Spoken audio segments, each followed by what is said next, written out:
Laburisti na izbore izlaze spremni sa novim ljudima stvoriti novu Hrvatsku. Linićev porez na nekretnine smatraju porezom koji će dodatno naštetiti građanima.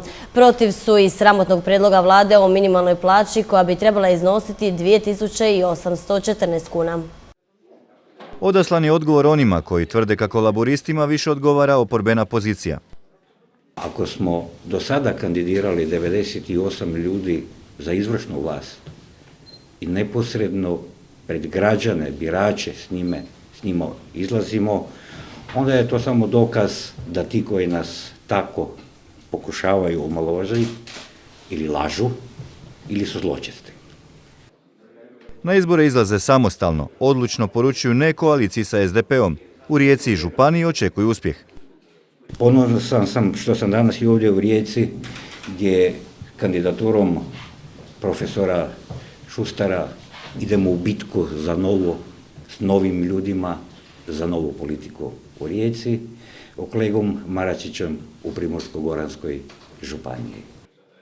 Prvi čovjek hrvatskih laburista protivi se, kako kaže, lošem zakonu o strateškim investicijama.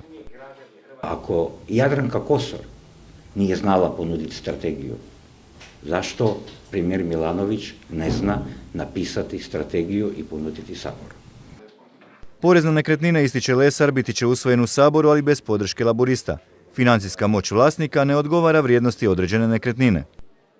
Netko ko je nekad mogao izgraditi kuću i vikendicu ili 2 stana, a danas je bez posla ili na minimalnoj plaći, ne znači da je bogat ako ima kuću.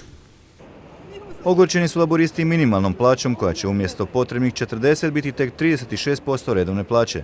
Riječ je o sramotnom prijedlogu. Ovo je sramotan prijedlog. Da u 2013. godini donosimo zakon o minimalnoj plaći koji će biti na nivou 36,9% prosječne plaće.